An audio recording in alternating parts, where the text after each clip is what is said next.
Hey everyone, welcome back. Thanks for joining us for part 2. Let's dive right back in. Sarah looked up. I'll reheat the lasagna after this chapter. A sudden, uncontrollable rage exploded in Mark.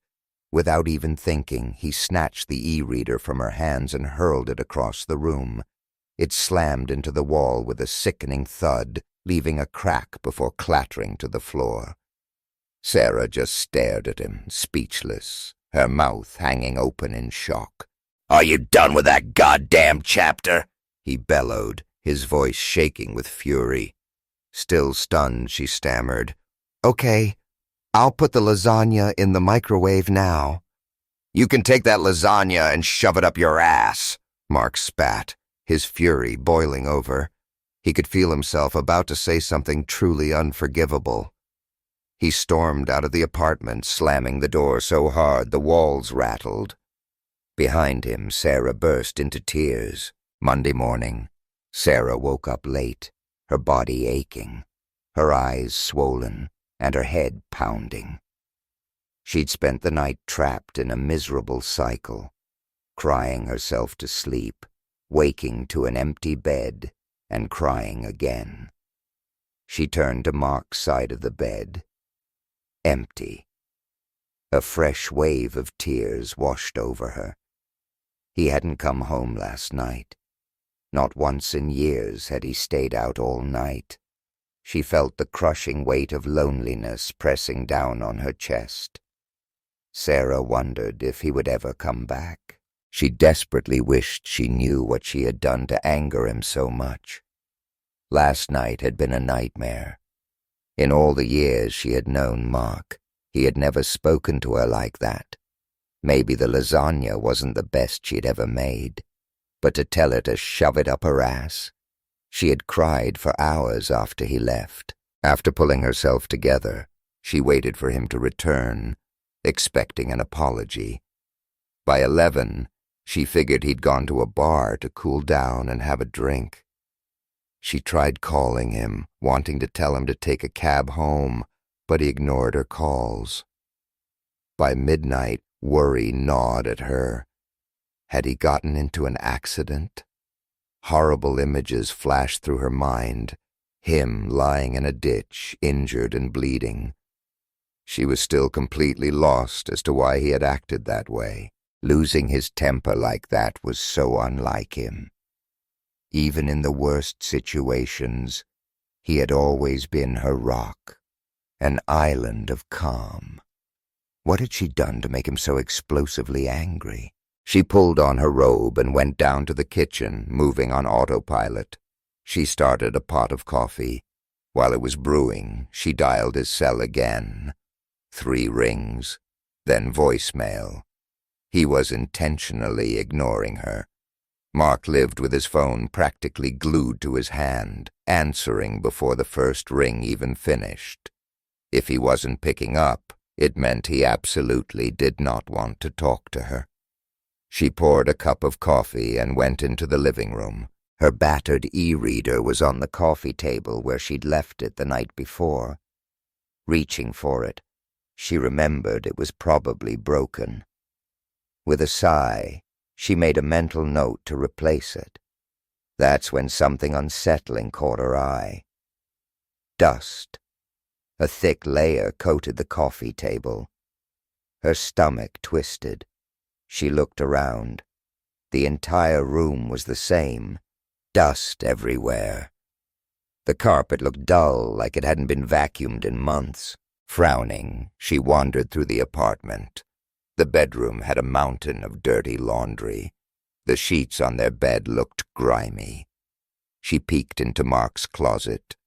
His clean shirts were wrinkled, hanging haphazardly as if they'd been left in the dryer too long. The kitchen was the only space that seemed halfway clean, though even the floor needed a good scrubbing. The table was clear and the dishes were washed, Mark's habit. When the kids were little, he had taken over cleaning up after dinner so she could relax. At first, she had appreciated the gesture. Then she took it for granted, and eventually, she just stopped noticing it altogether. But it was the bathroom that nearly broke her. Mold and mildew clung to the shower walls, except for one small, round, scrubbed-clean spot. The mirror was so coated in grime she could barely see her reflection. Little stains speckled the sink and counter. She swallowed hard. My God. She didn't even want to look at the toilet, but she did. To her shock, it was relatively clean. Then it hit her. Mark must have gotten so disgusted at some point that he had cleaned it himself. Staggering back into the living room, she barely had time to sit down before the doorbell rang. A sick feeling twisted in her gut. Was someone here to serve her divorce papers? She opened the door and found 3 women holding cleaning supplies. "Morning maid services," one of them said with a thick Hispanic accent. If Mark walking out last night had been a punch to the gut, this was a kidney shot. This was how he operated. When there was a problem, he called the right people to fix it. He didn't just talk about it. He acted. It was part of what made him so successful.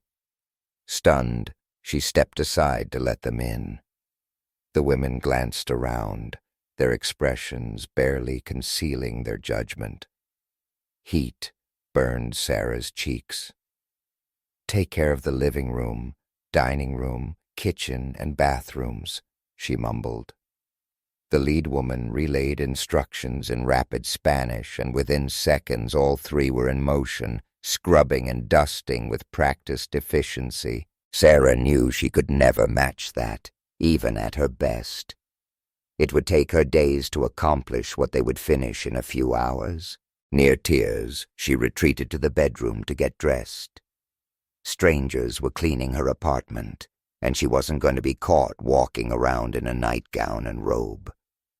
She grabbed the first clothes she found, unaware they were the same ones she had worn the day before. As she pulled them on, she carried a load of laundry to the washer. If nothing else, she could do this. As the first load tumbled in the machine, the sound of vacuuming echoed through the apartment, a humiliating reminder of how bad things had gotten.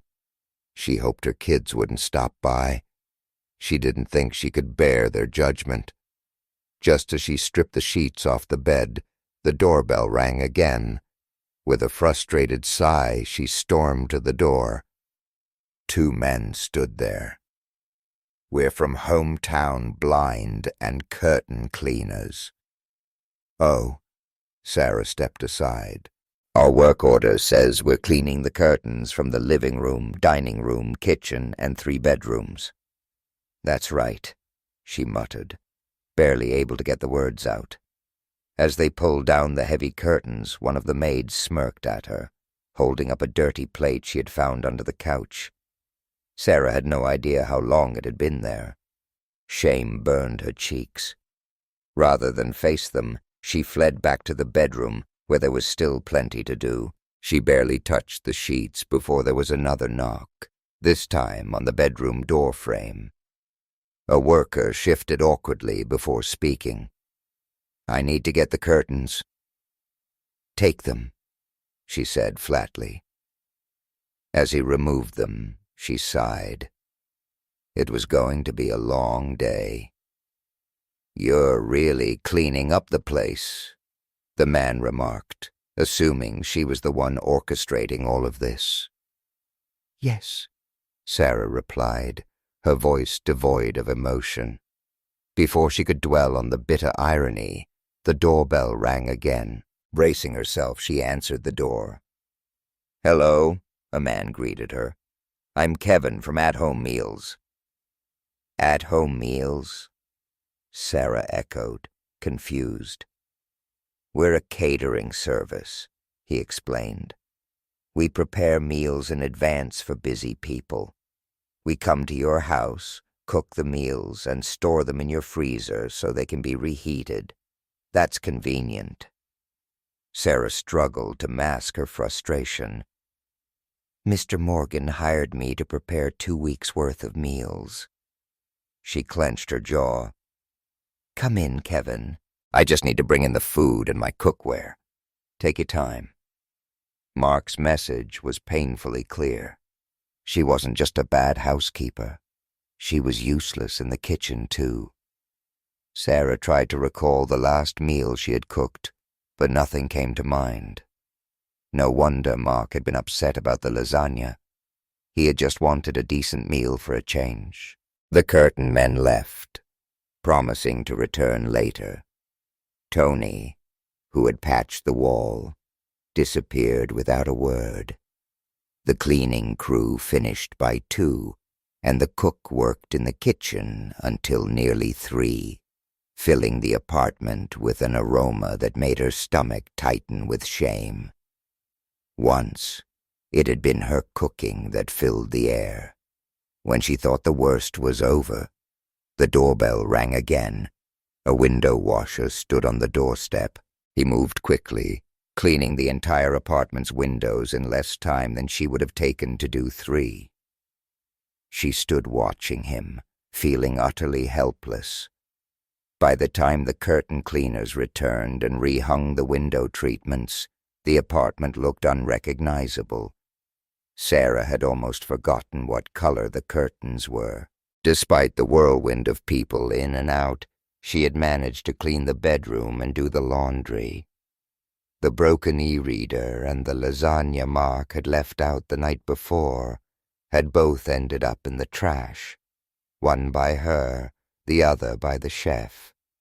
He had sniffed the lasagna, made a disgusted face, and immediately scrubbed the counter with bleach.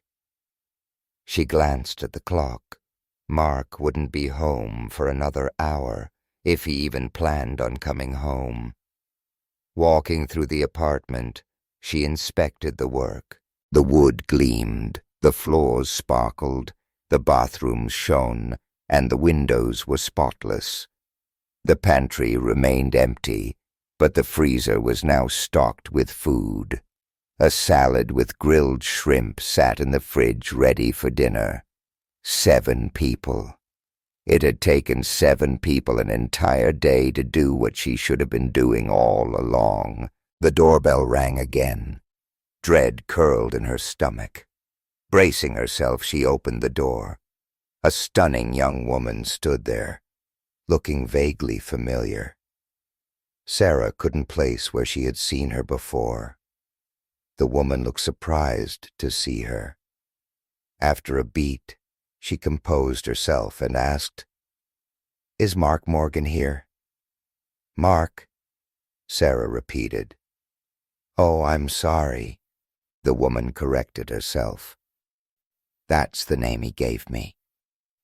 Sarah's chest tightened. "I don't expect him home for another half hour." The woman was breathtaking, a walking, talking sex goddess.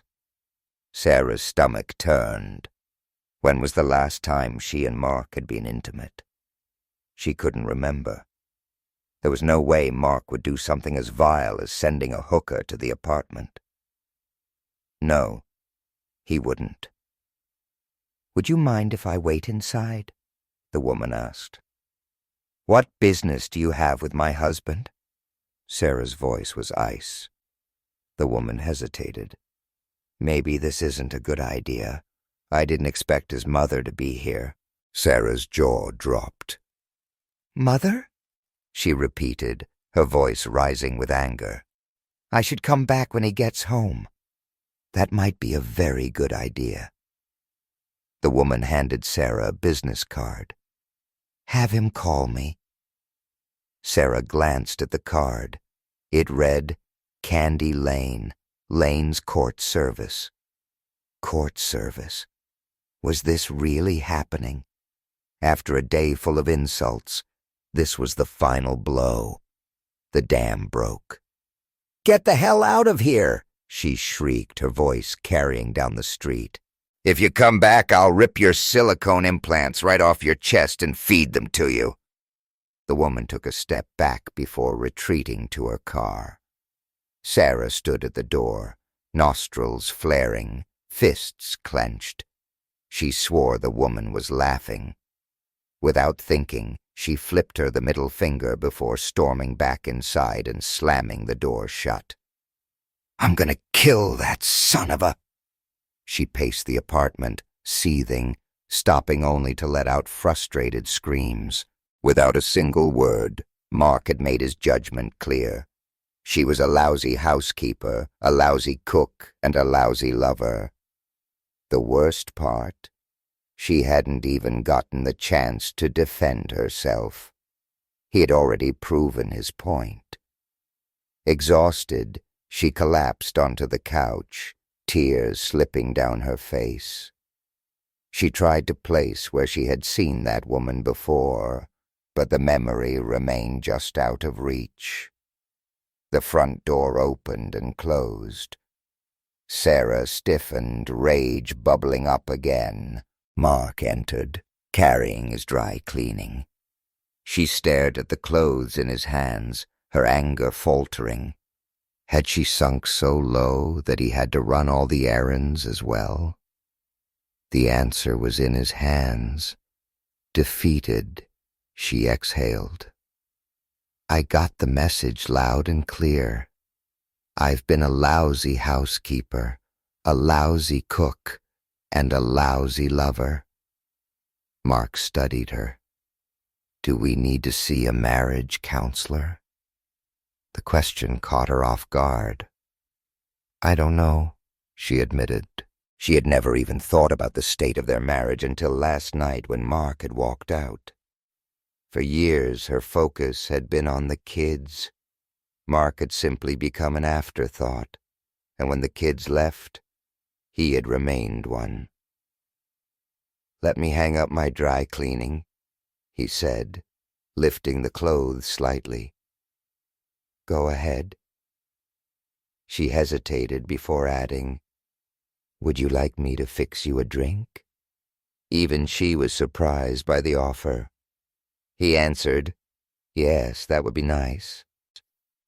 While he was gone, she made a scotch on the rocks for him, thankful that he was a man of simple tastes. After a couple of minutes, Mark, having changed out of his clothes, returned to the living room. She handed him the drink. Curiosity forced her to ask, "Who was she?" "Who?" Mark asked. "Candy Lane. Somewhere." Mark chuckled, earning a dirty look from his wife. "Kathy Langstrom. You know her. She's the manager over at the Millbrook Apartments." "I knew I recognized her," Sarah fumed. She knew that he couldn't have chosen a better woman to play the part of an escort. Although Kathy was young and beautiful, she also posed no threat to Sarah's relationship with Mark. Kathy was not straight and had no interest in men at all. If anyone had to worry about being pursued by Kathy, it was Sarah.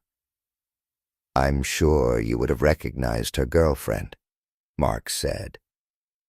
"Oh, God, don't even bring that up," Sarah said with a groan. At the last Christmas party, Kathy's girlfriend had joked several times about taking Sarah to one of the back rooms to teach her about love. Sarah had not been amused when the woman had run a hand over her. Embarrassed, Kathy had dragged her drunken lover away from the party after apologizing profusely. Mark said, "We had a bit of fun coming up with a fake name for her." Not wanting to hear that he had fun planning her humiliation, she asked, "Why don't you enjoy your drink while I get dinner ready?" "Okay," Mark said before taking a sip of his scotch. He watched her walk into the kitchen. The apartment was still too quiet, so he turned on the stereo. He searched for a station until he found one that played classical music. He wanted soft background music rather than classic rock. He sat down on the sofa and thought about Sarah's appearance. He had expected her to be a little better dressed, particularly after Kathy's visit. The fact was, she looked horrible, and he knew it was his doing. She looked exhausted. Her face was puffy from crying. She was wearing the same clothes that she had worn the day before, Her hair was a mess. He wondered if she had even brushed it that morning.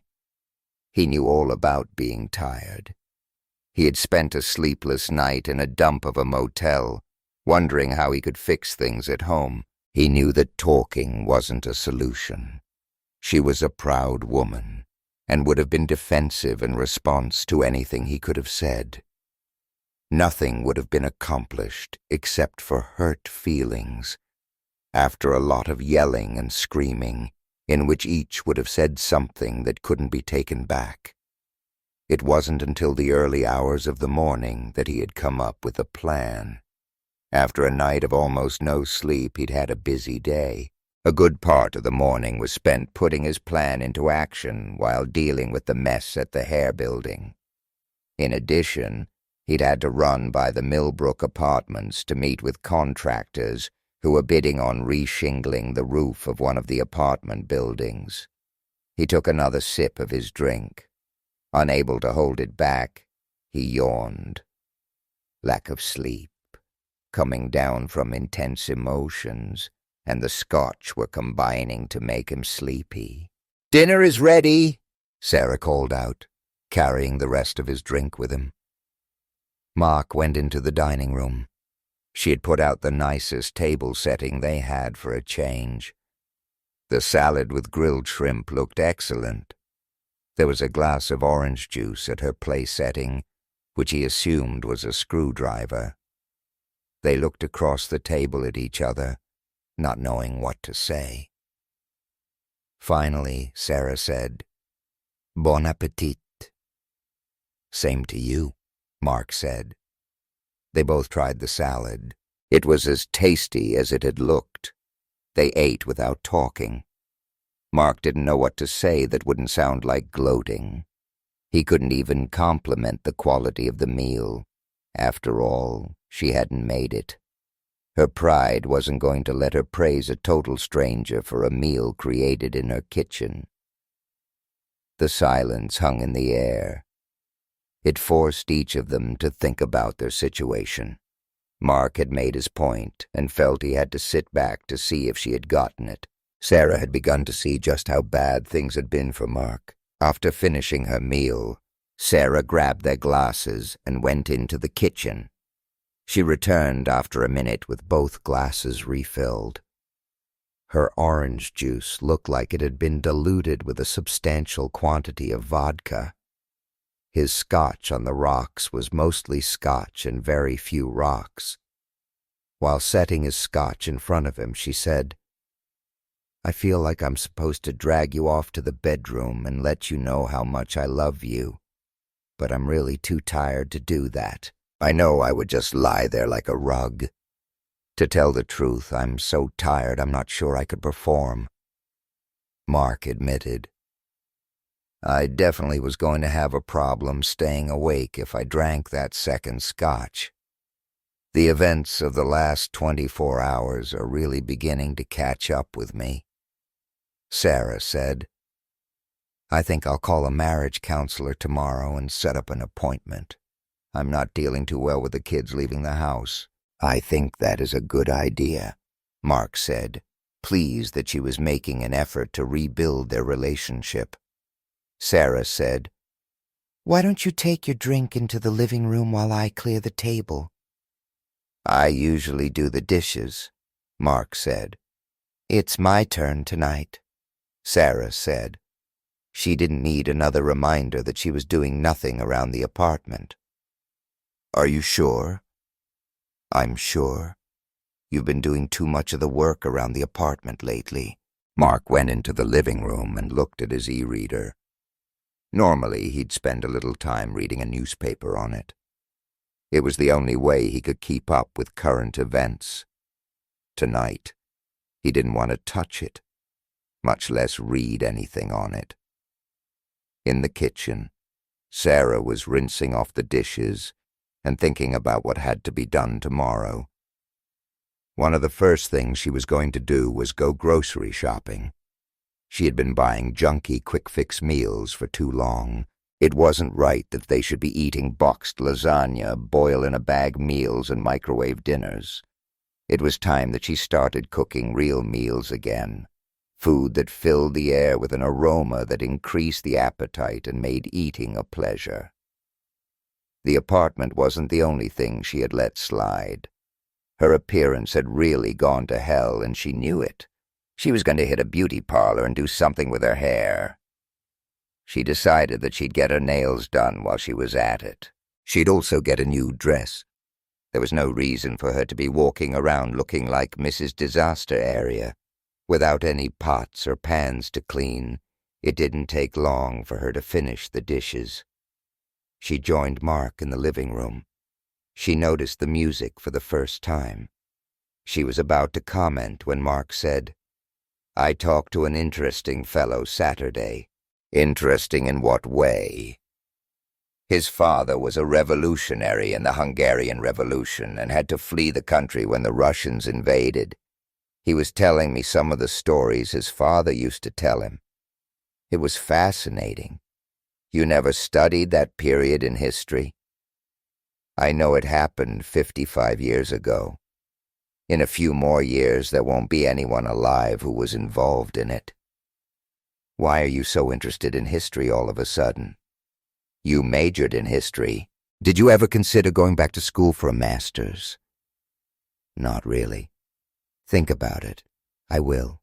Mark took a deep breath, swirling the last bit of his scotch in the glass, before downing it in one smooth motion. I've been thinking, he said, setting the glass down. I'm going to start going to the gym, try to get in better shape. I realized yesterday that I'm a little out of shape. I could afford to lose 20 pounds or so. Sarah, sitting across from him, raised an eyebrow. I'd like to join you, she said before taking a big gulp of her screwdriver. The vodka burned slightly, but she welcomed the distraction. She knew what Mark was really saying. After his direct but painful comments about her recent failings as a wife, she appreciated how gently he was now approaching the subject of her weight. Somehow, over the past few months, she had let herself go. It wasn't just her body. Her whole life felt like a mess. She had slipped into bad habits, becoming lazy without even realizing it. Looking down at herself, she sighed. She knew she needed to lose weight. Her body wasn't what it used to be. Her butt had dropped, and while a little exercise might tighten things up, gravity and time had never been a woman's friend. Still, maybe this was a step in the right direction. Mark had wrestled with how to bring this up. Criticism wouldn't help, and he wasn't exactly in peak shape himself. Instead, he decided to lead by example. If he started making an effort, maybe she would too. Sarah, however, was already struggling under the weight of the past 24 hours. The events had hit her like a ton of bricks, and now she was barely keeping herself together. She exhaled shakily and sagged into her chair. If she spoke too much, she knew she'd start babbling, especially with the vodka dulling her senses. "I'm really sorry, but I'm exhausted," she murmured. "I'm going to take a shower and get ready for bed." Mark nodded. "I understand. I won't be up much longer either." He watched her retreat down the hall, then sighed. He wasn't sure where they stood. Their marriage felt fragile, like a rope fraying at the ends, but at least he had sounded the alarm. Things weren't okay, and now they both knew it. If they worked at it, if they really tried, maybe they could salvage what was left. Maybe the love and passion they once had could be rekindled. He held on to that hope. He rose from his chair, took his empty glass to the kitchen, rinsed it out, and placed it in the dishwasher. He glanced around the kitchen. It looked cleaner than it had in weeks. That was something, at least. As he shut the dishwasher, he murmured to himself, The one great hope of any terrible day is that there's always tomorrow. He exhaled, turned off the lights, and headed to bed, unsure of what the morning would bring, but determined to face it nonetheless. Dear listeners, please share your thoughts in the comments section below. Don't forget to like, share, and subscribe. Stay tuned for the next part of the story.